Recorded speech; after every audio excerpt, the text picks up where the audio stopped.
Hello everybody, welcome to K S Artani education after a very long time. हम लोग class 12th Gujarat board का economics discuss कर रहे थे, जिसका चैप्टर नंबर 9 का पार्ट 1 आ चुका है। पार्ट 2 अब आएगा बहुत देरी के बाद। चैप्टर नंबर 9 का नेम है फॉरेन ट्रेड, और इसके अंदर हमने फर्स्ट पार्ट में इसका 9.1 यानी डोमेस्टिक और इंटरनेशनल या फॉरेन ट्रेड होता क्या है, क्यों इंटरनेशनल ट्रेड ज़रूरी है, और कौन-कौन सी ऐसी चीज़ें हैं जो इंटरनेशनल ट्रेड को अफ़ेक्ट करती हैं। आज के इस वीडियो में हम 9.4 से शुरुआत करेंगे, पर उससे पहले एक बार समझ लीजिए कि फर्स्ट जो हम हमारा पार्ट था उसका एक ओवरव्यू यानी उसका एक कंक्लूजन क्या था। सबसे पहली चीज़ आपको पता होना चाहिए फॉरेन ट्रेड होता क्या है। तो जो ट्रेड ट्रेड मतलब क्या, exchange of goods and services for money. जिस भी चीज़ को या सर्विसेज को हम पैसों के लिए एक्सचेंज करते हैं, that particular activity is known as trade. अब जो ट्रेड आपकी कंट्री के बाउंड्रीज के अंदर होता है, फिजिकल बाउंड्रीज जो आपकी कंट्री की हैं, जो उस बाउंड्री के अंदर होता है उसको अपने बोलते हैं डोमेस्टिक ट्रेड, जो फर्स्ट पॉइंट में जिसका जिक्र भी है। इंटरनेशनल ट्रेड का मीनिंग क्या हो गया, या फॉरेन ट्रेड का मीनिंग है जब आप उन बाउंड्रीज को क्रॉस करते हैं ट्रेड करने के लिए, तब उसको आप बोलेंगे फॉरेन ट्रेड। आपके कंट्री से माल जा रहा है, किसी बाहर के कंट्री में बेचा जा रहा है या वहाँ से अंदर आ रहा है, तो ये आपका फॉरेन ट्रेड कहलाएगा। हमारी नॉर्मल भाषा में खरीदने को बाइंग बोलते हैं और बेचने को सेलिंग बोलते हैं, बट फॉरेन ट्रेड में खरीदने को इम्पोर्ट बोलते हैं और बेचने को एक्सपोर्ट बोलते हैं। इतनी ही चीज़ें अपने को पहले ही पता होनी चाहिए बिफोर वी जंप ऑन 9.4। तो चलो शुरुआत करें। 9.4 आपका बता रहा है कि आपका फॉरेन ट्रेड और आपका जो डोमेस्टिक ट्रेड है, या जो इंटरनेशनल ट्रेड और डोमेस्टिक ट्रेड है, उसके बीच का डिफरेंस क्या है। नॉर्मली हम डिफरेंस जो है टैबुलर स्ट्रक्चर में स्टडी करते हैं, बट यहाँ पर उसको थोड़ा डिटेल में बताया गया है, पैराग्राफ्स में बताया गया है। जाहिर सी बात है कि इंटरनेशनल ट्रेड से हमारा डोमेस्टिक ट्रेड अलग ही होगा, राइट। उसमें बहुत सारे हर्डल्स होंगे, बहुत सारे चैलेंजेस यानी बहुत सारी रुकावटें होंगी, ऐसे बहुत सारे पड़ाव आएंगे जहाँ आप सोचेंगे कि मुझसे ये नहीं होगा, but you have to do that. और ये सारे चैलेंजेस या ये सारी रुकावटें, हर्डल्स जो हैं, वो सब डोमेस्टिक ट्रेड से एकदम अलग होंगी, राइट। इसीलिए इसको ज़रूरी है समझना कि भाई आपका डोमेस्टिक और इंटरनेशनल ट्रेड में डिफरेंस क्या है। बेसिक डिफरेंस देखें, सबसे पहला बेस्ड ऑन स्केल। आपका इंटरनेशनल ट्रेड का जो स्केल है, जो साइज़ है बिजनेस का, वो डोमेस्टिक वाले से बहुत बड़ा होता है। क्यों? क्योंकि इसमें एक से ज़्यादा कंट्री आ जाते हैं, ज़्यादा वैरायटी हो जाती है गुड्स की, ज़्यादा बड़े-बड़े प्रोसीजर्स हैं और बड़े-बड़े रूल्स हैं, राइट? प्रोसीजर भी बहुत बड़ा होता है इम्पोर्ट एक्सपोर्ट करने का। करेंसी और मोड ऑफ पेमेंट की बात करें तो डोमेस्टिक ट्रेड, अगर मैं सिर्फ इंडिया में ट्रेड कर रही हूँ तो मुझे सिर्फ रुपयों में डील करना है, पर अगर मैं यूएसए चली जाऊँ तो डॉलर में ट्रेड होगा, चाइना चली जाऊँ तो वहाँ की करेंसी में ट्रेड होगा। तो हर एक कंट्री का अलग करेंसी है, हर एक कंट्री में अलग अलग करेंसी में पेमेंट होता है। एक बैंक से दूसरी बैंक जो है सेम कंट्री का होगा तो सेम रुपए। इंटरनेशनल ट्रेड में अलग अलग करेंसी होती है और उनके एक्सचेंज रेट्स भी होते हैं। एक्सचेंज रेट्स क्या होते हैं? इंडिया का रुपी और अमेरिका का डॉलर एक्सचेंज करना हो तो 1 rupee is not equal to 1 dollar. 1 रुपया के बराबर 1 डॉलर नहीं है। एक डॉलर के बराबर ऑलमोस्ट 80-90 रुपए हैं, जो फ्लक्चुएट होते रहता है हर रोज। तो एक्सचेंज रेट इसको बोलते हैं कि इसके बदले में कितने इंडियन रुपीस होंगे और उतने हमको मिलते हैं। ये एक्सचेंज रेट जो है इंटरनेशनली एक्सेप्टेबल करेंसी का ही बनाया जाता है, जो नॉर्मली आपका डॉलर्स है, यूएस डॉलर्स है। और इसी इंटरनेशनली एक्सेप्टेबल करेंसी में हम लोग सबको पेमेंट करते हैं, सभी पूरे विश्व में। ऐसा नहीं कि कोई किसी में करेगा कोई किसी में करेगा। इंटरनेशनल ट्रेड में प्रोसीजर्स भी बहुत ज़्यादा मुश्किल होते हैं। आपको बहुत सारी परमिशंस लेनी पड़ेंगी, क्लियरेंसेस करवाने पड़ेंगे। क्लियरेंसेस क्या होता है कि भाई आपका जो आप बेच रहे हो या जो आप खरीद रहे हो, वो कोई गलत चीज़ नहीं है ना? उसमें कोई भी ऐसे ऐसा कुछ भी नहीं है जो समाज को या लोगों को नुकसान पहुंचाता हो। और कई सारी ड्यूटीज़ पे करनी होती हैं, फॉर एग्जांपल कस्टम ड्यूटी। आजकल तो हमारे इंडिया में कई सारी ड्यूटीज़ निकल गई हैं, बट फिर भी विदेशों में बहुत हैं। बायर्स को लेटर ऑफ क्रेडिट भी हासिल करना पड़ता है अपनी अपनी बैंक से, कि भाई हम सेलर को पेमेंट देंगे। सपोज मैं आपसे कुछ खरीद रही हूँ, आप कहीं बाहर रहते हैं इंडिया के, और मैं आपसे खरीद रही हूँ, पैसे अभी नहीं दूंगी जब तक वो चीज़ मेरे पास नहीं पहुँच जाती है। तो मेरी बैंक जो है मुझे पहले एक लेटर ऑफ क्रेडिट इशू कर देगी, और उस लेटर ऑफ क्रेडिट का मीनिंग क्या हुआ, मुझे आपको पैसे देने हैं, इसकी गारंटी कौन ले रहा है, बैंक ले रहा है। तो इससे एक सेलर को एक अश्योरेंस मिल जाता है कि हाँ, ये आदमी इस आदमी को पैसे चुकाएगा after receiving the goods, right. ये हमने पहले भी पढ़ा हुआ है सब कुछ। लैंग्वेज, कल्चर और सोसाइटी की बात करें तो डोमेस्टिक ट्रेड में कॉमन लैंग्वेज होगा, सबका सोशल और कल्चरल जो सेटअप होगा कि भाई हाँ, हमको पता है कि हमारे यहाँ के लोग की सोच ऐसी है, हमारे लोग को ऐसा पसंद है, उनका ऐसा कल्चर है, उनका ऐसा स्वभाव है। इंटरनेशनल ट्रेड में ये सब अनुमान लगाना बहुत मुश्किल है। आप अगर किसी को कुछ ऐसा गलत कर भी दो, तो कभी कंट्रोवर्सी हो जाती है, किसी को दुख पहुंच जाएगा या लीगल ऑफेंस हो सकता है। तो ये सारी चीज़ों को रोकने के लिए, अवॉइड करने के लिए आपको बहुत ज़्यादा सचेत रहने की ज़रूरत है।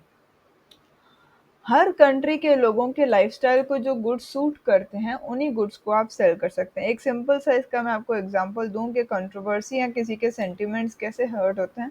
आपको पता है कि जो क्रिश्ची लोग होते हैं वो शादियों में वाइट पहनते हैं, ऑपोजिट जो हिंदू लोग होते हैं वो मरने पे वाइट पहनते हैं। तो ये जो डिफरेंस है कि भाई इस पर्टिकुलर जाति में इस तरह इस ओकेशन पे वाइट पहना जाता है, इसमें इस ओकेशन पे वाइट पहना जाता है, उनके क्रिश्चियन लोग के कोई यहाँ मरता है तो वो लोग ब्लैक पहनते हैं। तो ये सब चीज़ें हमें पता होंगी तब हम वो चीज़ कर पाएंगे, वरना हम किसी और सामने वाले को दुख पहुंचा के आएंगे या पॉसिबल है गुनाह भी हम करके आ जाएं। बेस्ड ऑन ट्रांसपोर्ट कॉस्ट, जो इंटरनेशनल ट्रेड का ट्रांसपोर्ट कॉस्ट है वो बहुत ही ज़्यादा हाई होता है, क्योंकि गुड्स को आपको कंट्री के बाहर भेजना है। ट्रांसपोर्ट ड्यूटीज़ जो है इंटरनेशनल ट्रेड में वो बहुत एक्सपेंसेस लेकर के आती हैं डोमेस्टिक टैक्सेस के मुकाबले। डोमेस्टिक में इतने खर्चे नहीं होते। Based on degree of competition, competition जो है वो डोमेस्टिक में कम होगा और आपका इंटरनेशनल में ज़्यादा होगा। रीज़न बिहाइंड दैट, आपके डोमेस्टिक के अंदर यानी देश के अंदर अगर बहुत सारे ऐसे मैन्युफैक्चरर्स हैं जो सेम प्रोडक्ट बनाते हैं, सेम टू सेम एकदम, तो भी एक कंट्री में वो सब के लिए खरीदने वाले लोग होंगे या सबके अंदर एक चीज कॉमन होगी, प्रोडक्ट डिफरेंशिएशन होगा ही नहीं। प्रोडक्ट डिफरेंशिएशन का मतलब एक प्रोड्यूसर की चीज से दूसरे प्रोड्यूसर की चीज डिफरेंस नहीं रखती होगी, दोनों ने सेम टू सेम चीज बनाई होगी और वो बिक भी जाएगी। लेकिन इंटरनेशनल ट्रेड में बहुत सारा डिफरेंशिएशन होता है, सबके अलग अलग अलग अलग चीज़ें होती हैं। आप सिंपल सी एक बात सोचो, अब मोबाइल फ़ोन्स तो हमारी नज़र में सबके सेम है, फिर हम क्यों वीवो का लेंगे और ओप्पो का नहीं लेंगे? रीज़न बिहाइंड दैट, उनके प्रोडक्ट में कोई ना कोई फ़र्क ज़रूर होगा, और इसी पे आपका कंपटीशन भी टिकता है। जितनी अच्छी आप चीज़ बनाएंगे, जितना अच्छा आप डिफरेंशिएट करेंगे दूसरे से, तो आप आगे बढ़ते चले जाएंगे। आजकल तो कंट्रीज के अंदर डोमेस्टिक और इंटरनेशनल ट्रेडर्स में भी बहुत ज़्यादा कंपटीशन हो गया है एक प्रोडक्ट को बेचने के लिए। एग्जाम्पल भी दिया है, पहले फॉरेन कार्स का सेल हमारे इंडिया में अलाउड नहीं था। कंपटीशन इंडिया के कार मैन्युफैक्चरर्स के बीच में इतना ज़्यादा नहीं होता था। आज जो है, नई नई गाड़ियां आने लगी हैं, अट्रैक्शंस और इंसेंटिव्स भी दिए जाते हैं बायर्स को कि आप गाड़ी खरीदिए, आपको उसके बदले में ये ऑफर है, वो ऑफर है, ये सब दिया जाता है। नई नई एडवर्टाइजमेंट्स आ गए हैं बहुत ज़्यादा। तो फॉरेन कार मेकर्स, जो बाहर के लोग हैं जो कार बना रहे हैं, वो हमारे इंडियन कार मार्केट में अपनी जगह बनाने की पूरी कोशिश कर रहे हैं। बेस्ड ऑन कंज्यूमर सेटिस्फैक्शन, बहुत ही ज़्यादा मुश्किल है कंज्यूमर को सेटिस्फाई करना इंटरनेशनल ट्रेड में। डोमेस्टिक ट्रेड में इतना मुश्किल नहीं है। रीज़न, आपकी सोसाइटी में हमारे अगर इंडिया की बात करें तो अवेयरनेस और एजुकेशन तो है ही नहीं, बहुत कम है। इन्फॉर्मेशन क्या उनको चाहिए, किस प्रकार का चाहिए, उस चीज़ से उनको क्या नुकसान होगा, क्या फ़ायदे होंगे, उनको कुछ भी नहीं पता, राइट। बट एक कंट्री में हम फिर भी ऐसा बोल सकते हैं कि ये सारी चीज़ें सेम होंगी जैसे इंडिया में है। दूसरे शब्दों में अगर हम कहें, कंज्यूमर की एक्सपेक्टेशन अलग अलग देशों में अलग अलग होती है। ट्रेडर्स को उस हिसाब से प्रोडक्शन करना पड़ता है और उसी हिसाब से उनको सेल्स और प्रमोशन का मेथड चूज करना पड़ेगा। आपको एक इसका भी एक बेस्ट एग्जांपल दूं, इंडिया में जो क्रीम्स की एड आती है, जो विमेन की क्रीम होती है, वो सबसे पहले टारगेट करते हैं कि आपको पिंपल है तो आप ये क्रीम लगाइए या ये फेस वॉश लगाइए। अगर यही चीज़ वो बाहर विदेशों में बोलेंगे, उनको कोई परवाह नहीं है कि पिंपल है कि नहीं है। इंडिया के लोगों की सोच अलग है, बाहर के लोगों की सोच अलग है। तो ये सारे एस्पेक्ट्स अलग-अलग कंट्रीज में अलग-अलग होते हैं और इसीलिए इंटरनेशनल ट्रेड में बायर्स को सेटिस्फाई करना बड़ा मुश्किल है। कंज्यूमर बिहेवियर को आप प्रेडिक्ट कर सकते हैं डोमेस्टिक ट्रेड में, आपको आपका दिमाग बताएगा कि हाँ ये कस्टमर ऐसा इस पे बोलेगा, क्यों? क्योंकि वो आप ही के देश का है। लेकिन इसको आप प्रेडिक्ट नहीं कर सकते हैं इंटरनेशनल ट्रेड में। लास्ट पॉइंट इसकी आती है based on administrative and legal systems. Administrative और लीगल सिस्टम्स का मतलब जो कागजी कार्रवाई होती है, जो कागज़ों पे होता है, किस तरह से आप बेचेंगे, किस तरह से खरीदेंगे, सबका एक अलग अपना प्रोसीजर होता है। डोमेस्टिक ट्रेड का ये प्रोसीजर हमको पता है। क्यों? क्योंकि एक ही कंट्री में हम वही ट्रेडिंग एक्टिविटी बार-बार कर रहे हैं। जैसे जीएसटी अब सबके लिए कॉमन हो गया है, राइट? ये सब सिस्टम्स अलग-अलग कंट्रीज़ के अगेन अलग-अलग ही होंगे और इसीलिए हर ट्रेडर के लिए ये समझना ऑलमोस्ट इम्पॉसिबल है कि वो कैसे उस कंट्री का टैक्स सिस्टम है, कैसे वहाँ पर लाइसेंस मिलता है, कैसे वहाँ परमिशन मिलती है और वहाँ का लीगल सिस्टम क्या है। हम सारे कंट्रीज़ का ये नहीं जान सकते हैं। ऐसी इंफॉर्मेशन को हासिल करना बड़ा खर्चदायक भी होता है, एक्सपेंसिव होता है, राइट? नेक्स्ट पॉइंट जो आती है वो है magnitude of world trade in present times. World trade report 2013 के हिसाब से जो वर्ल्ड ट्रेड जो उसका एक अलग से अपना एक स्थान है हमारे पूरे वर्ल्ड में। एक हिस्टोरियन है एग्नस मैडिसन, उनकी एक रिपोर्ट से हमको ये सारी चीज़ें मिलती हैं। मिड 1800 से अगर हम 18वीं सदी का आधा जो था उससे हम शुरुआत करें तो वर्ल्ड की पॉपुलेशन 6 फोल्ड तब से हो गई है, यानी कि 6 गुना आगे बढ़ गई है।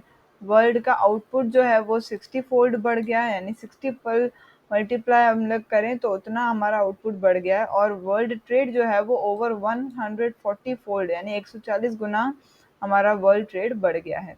इस रिपोर्ट के हिसाब से ट्रांसपोर्ट और कम्युनिकेशन कॉस्ट में जो कम हुआ, जो डिक्रीजेस हुए हैं, वो हमारे इस ट्रेड सिस्टम को और आगे बढ़ा रहे हैं।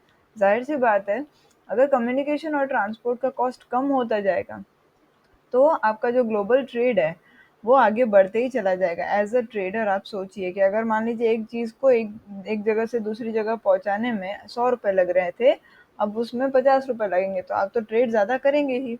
जियो पॉलिटिक्स ने भी हमारा एक डिसीसिव रोल यहाँ पर प्ले करा है। जियो पॉलिटिक्स का मतलब ये ऐसी एक चीज़ है जो पूरे के पूरे विश्व में ये सब चीज़ों को बैलेंस में चला करके रख रही है। ये जो स्ट्रक्चरल ट्रेंड्स हैं, यानी कि कौन सी चीज़ कैसे बिकेगी या जो भी चीज़ें ट्रेंड में चल रही हैं, ये सब चीज़ें वापस से होने लगी हैं जियो पॉलिटिक्स के कारण। सब एक दूसरे का भला सोचते हैं for full earth, right? Last 30 years में वर्ल्ड मर्केंटाइज और कमर्शियल सर्विसेज जो हैं, ट्रेड जो है वो बहुत ज़्यादा बढ़ गया है। हर साल वो 7% पूरे एवरेज पे अगर हम देखें तो हर साल 7% आपका ट्रेड या कमर्शियल सर्विसेज सब आगे बढ़ ही रही हैं। 1980 से लेकर के 2011 तक डेवलपिंग इकोनॉमी का जो शेयर था, तीन टाइप की इकोनॉमीज होती हैं, एक होती है फुल्ली डेवलप्ड, एक होती है डेवलपिंग और एक होती है अंडर डेवलप्ड। हमारा इंडिया डेवलपिंग में आते हैं। डेवलपिंग इकोनॉमी का वर्ल्ड ट्रेड में जो शेयर था वो पहले 1980 में 34% था, अब 47% हो गया है। उनका जो वर्ल्ड इम्पोर्ट में जो उनका शेयर है, यानी कि चीज़ों को मंगवाने में, वो 29% से 42% हो गया है। एशियन कंट्रीज जो हैं उनका भी रोल जो है वर्ल्ड ट्रेड में बढ़ रहा है। एशियन कंट्रीज यानी हमारा एशिया जो है, कुछ डिकेड्स तक यानी कि 10 साल, एक डिकेड में 10 साल आते हैं, वर्ल्ड ट्रेड जो है वो बहुत ज़्यादा बढ़ते चला जा रहा है, यानी हर साल वो नियरली ट्वाइस होता चला जा रहा है। वर्ल्ड जीडीपी ग्रोथ जो है वो आपका बहुत आगे तेज़ी से बढ़ रहा है। इसका मतलब क्या हुआ कि इंटरनेशनल सप्लाई चेन्स जो हैं वो बहुत अच्छे से बढ़ रहे हैं। सप्लाई चेन्स यानी चीज़ों का मिलना इंटरनेशनली बहुत अच्छे से हो रहा है। और वैल्यू एडेड टर्म्स यानी कि सब चीज़ें बहुत अच्छे से, अच्छी-अच्छी चीज़ें हम बोल सकते हैं कि ट्रेड को हम और आगे बढ़ाते चले जा रहे हैं उसमें। अलग-अलग टाइम पीरियड में कैसे-कैसे आपका वर्ल्ड ट्रेड ग्रोथ हुआ, कैसे-कैसे वर्ल्ड ट्रेड बढ़ा, तो 1950 से 73 तक वो 7.88% बढ़ा, 73 से 85% फिर थोड़ा ग्रोथ कम हो गया, 85 से 96 वो 6.55% बढ़ते चला गया। 96 से 2000 तक 6.89, ऐसे करके हर साल वो आपका ट्रेड जो है वो इतना इतना बढ़ते चला जा रहा था। इंडिया का शेयर क्या है ग्लोबल ट्रेड में, उसको जानते हैं। इंडिया की जो साइज है और इंडिया का जो ग्रोथ है वर्ल्ड ट्रेड के मुकाबले बहुत कम है इंडिया का। हावेवर इंडिया डेवलपिंग नेशन के हिसाब से एक ऐसी दिशा में चल रहा है कि हाँ उसे वर्ल्ड ट्रेड में आगे बढ़ना है। इंडिया के जो एक्सपोर्ट्स हैं वो पहले कम होते थे, इम्पोर्ट ज़्यादा होते थे। लेकिन अब इंडिया के एक्सपोर्ट्स ग्रो करने लगे हैं। वो एक्सपोर्ट्स जो हैं धीरे धीरे जीडीपी का परसेंटेज बढ़ाते चले जा रहे हैं। इंडिया के एक्सपोर्ट्स भले ही बढ़ रहे हैं लेकिन इम्पोर्ट उससे भी ज़्यादा तेज़ी से बढ़ा चला जा रहा है। और इम्पोर्ट्स जो हैं ये आपके जीडीपी में ज़्यादा परसेंटेज ले रहे हैं एक्सपोर्ट के मुकाबले। इंडिया इम्पोर्ट इसीलिए कर पा रहा है क्योंकि हमारे यहाँ पर ग्रोथ और डेवलपमेंट हो रहा है। इम्पोर्ट की डिमांड ज़्यादा है, इम्पोर्ट करने की काबिलियत भी लोगों में है, उनके पास पैसे हैं कि वो चीज़ों को बाहर से खरीद सकते हैं। इंडिया एक्सपोर्ट इसीलिए ज़्यादा कर पा रहा है क्योंकि अब हम अच्छी चीज़ें प्रोड्यूस करते हैं, अच्छी क्वालिटी वाले गुड्स प्रोड्यूस करते हैं, कॉम्पिटिटिव प्राइस पे प्रोड्यूस करते हैं और एक्सपोर्टेबल सरप्लस हमारे पास ज़्यादा है। सरप्लस का मतलब क्या है? ज़्यादा चीज़ों को हम एक्सपोर्ट कर पा रहे हैं, ऐसी चीज़ें ज़्यादा बन रही है जो एक्सपोर्ट करने लायक हैं। इंडिया का टोटल ट्रेड जो है वर्ल्ड ट्रेड में पूरा परसेंटेज अगर हम देखें तो 2.07% था 2014-15 में। इंडिया का हर एक साल में देखें तो शेयर जो है वर्ल्ड ट्रेड में वो इस टेबल के ज़रिए हम बता सकते हैं 2005 में 0.9% था और रैंक हमारा इंडिया का था 29%। बढ़ते बढ़ते बढ़ते बढ़ते 2014 तक 1.7% शेयर हो गया और रैंक अभी भी सेम ही है 19, जो चार ऊपर के आप देखेंगे तो सेम टू सेम है। नेक्स्ट पॉइंट जो आती है वो है size, composition, nature and direction of India's foreign trade. India का फॉरेन ट्रेड कितना बड़ा है, वो किस हिसाब से है, क्या क्या चीज़ें हैं उसके अंदर और वो किस दिशा में आगे बढ़ रहा है, इन तीन चीज़ों को अब हम समझेंगे। ट्रेड के ट्रेंड्स को समझने के लिए, यानी कि ट्रेड में कौन सी चीज़ अभी चल रही है, किस चीज़ का डिमांड है, किस चीज़ का सप्लाई है, कैसे ट्रेड का डेवलपमेंट होता है, किस कंट्री का कितनी कोशिश है, कैसे वो अपने ट्रेड को प्रमोट कर रहा है इंटरनेशनल मार्केट में, क्या-क्या वो स्ट्रैटेजीज़ अपना रहा है कि उनका ट्रेड इंटरनेशनली ज़्यादा हो और एक कंट्री का दूसरे कंट्री के साथ क्या रिलेशन है। साथ-साथ में डोमेस्टिक प्रोडक्शन की क्वालिटी अलग होती है, इंटरनेशनल प्रोडक्शन की क्वालिटी अलग होती है। इंटरनेशनली सारी चीज़ें एक्सेप्ट नहीं होती हैं। इंडिया की कई सारी ऐसी टैबलेट्स हैं, कई सारे ऐसे बिस्किट्स हैं, कई सारी ऐसी चीज़ें हैं जो इंटरनेशनली कोई खाएगा भी नहीं। तो डोमेस्टिक प्रोडक्शन की क्वालिटी या उसका स्टैंडर्ड अलग होगा, इंटरनेशनल प्रोडक्ट का क्वालिटी या उसका स्टैंडर्ड या उसका कंपटीशन सब कुछ ए टू जेड अलग होगा। तो ये बहुत ज़रूरी बन जाता है इन सब चीज़ों को समझने के लिए कि हमारे कंट्री का कितना साइज़ है, क्या क्या चीज़ें उसके अंदर आती हैं, किन किन चीज़ों से हमारा इंडिया का ट्रेड जो है फॉरेन ट्रेड वो बना है और किस दिशा में वो ट्रेड जा रहा है। सबसे पहली चीज़ हम बात करें साइज़ की। फॉरेन ट्रेड का साइज़ मतलब कितना आपका टोटल वैल्यू है या कितना आपका वॉल्यूम है पूरे इम्पोर्ट या एक्सपोर्ट का। हर साल एवरी सक्सेसिव ईयर यानी हर अगले साल अगर आपको पेमेंट करना है इम्पोर्ट का और एक्सपोर्ट से पेमेंट आपका आना है, तो ये जो शेयर है ये धीरे धीरे बढ़ते चला जाएगा, आपका नेशनल इनकम को ये बढ़ाएगा, आपके कंट्री का ट्रेड जो है वर्ल्ड ट्रेड में तभी ही बढ़ेगा जब आपका साइज बढ़ेगा वर्ल्ड ट्रेड का, फॉरेन ट्रेड का, राइट। 1951 से लेकर के 2016 तक इंडिया का इंपोर्ट और एक्सपोर्ट बहुत ज़्यादा बड़ा हो चुका था। उनका जो परसेंटेज शेयर है नेशनल इनकम में, हमारी नेशनल इनकम में जो हमारा इंपोर्ट और एक्सपोर्ट का जो शेयर है वो बहुत ज़्यादा बढ़ गया है। वर्ल्ड ट्रेड में भी हमारा शेयर बढ़ गया है, इस समय हमने ऊपर टेबल पे देखा। हालाँकि इंडिया में इम्पोर्ट ज़्यादा होता है, एक्सपोर्ट कम होता है। मीनिंग क्या? इंडिया में बाहर से चीज़ें ज़्यादा आती हैं, यहाँ से चीज़ें बाहर कम जाती हैं। इसमें एक नोट भी दिया हुआ है कि आने वाले सालों में अगर इम्पोर्ट या एक्सपोर्ट की वैल्यू बढ़ती है, क्यों? किसी प्राइस राइज़ के कारण, तो ये राइज़ का मतलब ये नहीं हुआ कि आपका ट्रेड जो है वो बढ़ा। कहने का मतलब कोई चीज़ पहले 20 रुपए की बिकती थी, अब अगर वही चीज़ 40 रुपए की बिकती है, तो इसका मतलब ये नहीं कहलाएगा कि आपका ट्रेड का साइज़ बढ़ा। ट्रेड का साइज़ कब बढ़ेगा?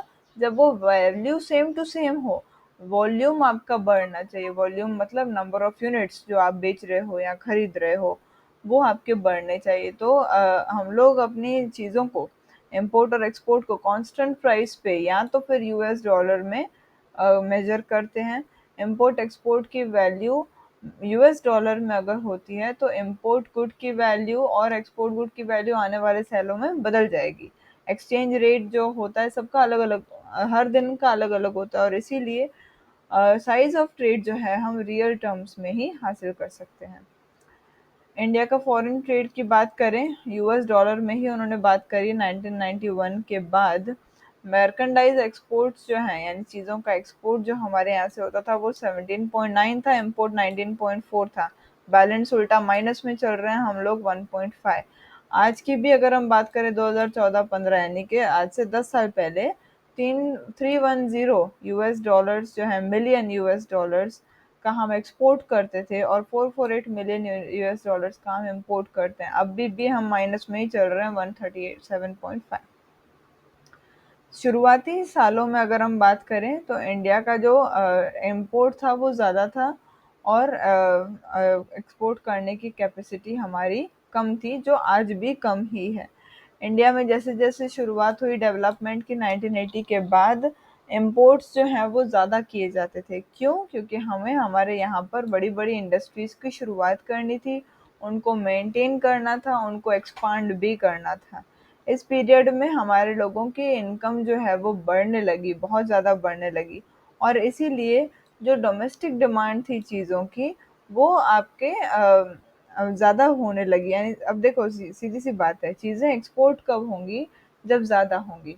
मतलब मान लो मैं एक प्रोड्यूसर हूँ, मैंने 100 चीज़ें बनाई हैं, 100 की 100 चीज़ें अगर मेरी इंडिया में ही बिक जाएंगी तो मैं बाहर कुछ नहीं बेच पाऊंगी। इसीलिए यहाँ पर एक्सपोर्ट होता नहीं था। यही चीज़ इस लाइन में लिखी है कि डोमेस्टिक डिमांड हमारे यहाँ पर ज़्यादा होती थी, और इसीलिए एक्सपोर्टेबल सरप्लस जो था वो कम होता था। मेरे पास बेचने के लिए बाहर कुछ होता ही नहीं होगा तो मैं क्या बेचूंगी, और इसीलिए एक्सपोर्ट्स आपके कम रहते थे। 1991 में एक्सपोर्ट्स बहुत ज़्यादा अच्छे से बढ़ने लगे। इंटरनेशनल कंपटीशन में बने रहने के लिए टेक्नोलॉजी और पेट्रोल की बड़ी डिमांड हो गई हमारे यहाँ पर साथ साथ में एक्सपोर्ट भी बढ़ा, तो अच्छी बात थी। डेवलपमेंटल इम्पोर्ट का मतलब क्या होता है? वो चीज़ इम्पोर्ट करना जिससे हमारे कंट्री का डेवलपमेंट होगा। इसके अंदर रॉ मटेरियल्स, नो हाउ मतलब कौन सी चीज़ को कैसे किया जाएगा, मशीन्स, मेंटेनेंस करने वाली चीज़ें जैसे कि इलेक्ट्रिसिटी, इंफ्रास्ट्रक्चरल फैसिलिटीज़, और स्किल फॉर्मेशन वाली चीज़ें। स्किल फॉर्मेशन यानी किसी न किसी को कुछ ना कुछ सिखाना। ये सारी चीज़ें इंक्लूड होती है डेवलपमेंटल इम्पोर्ट में। डेवलपमेंटल इम्पोर्ट जो होता है उसको खर्चा नहीं माना जाता है, एक्सपेंस नहीं माना जाता, रेदर उसको एक इन्वेस्टमेंट माना जाता है। ये पता होना चाहिए हमें। इंडिया के जीडीपी में ट्रेड जो है कितना था वो देखें अगर, 1981 में 12%, धीरे धीरे धीरे करके 2014 तक ये अब बढ़ बढ़ करके 38.3 पर आ गया, और वही चीज़ आपके इस पर्टिकुलर ग्राफ में दिखाया गया। इंडिया के जीडीपी में ट्रेड कितना होता है, राइट, ये उसमें बताया गया। इस कंपोजिशन से हम लोग करेंगे, इसका पार्ट नंबर 3 हम एक बनाएंगे, और उसमें यहाँ से हम लोग उसको कवर करेंगे। Thank you so much for patient hearing. Have a good day.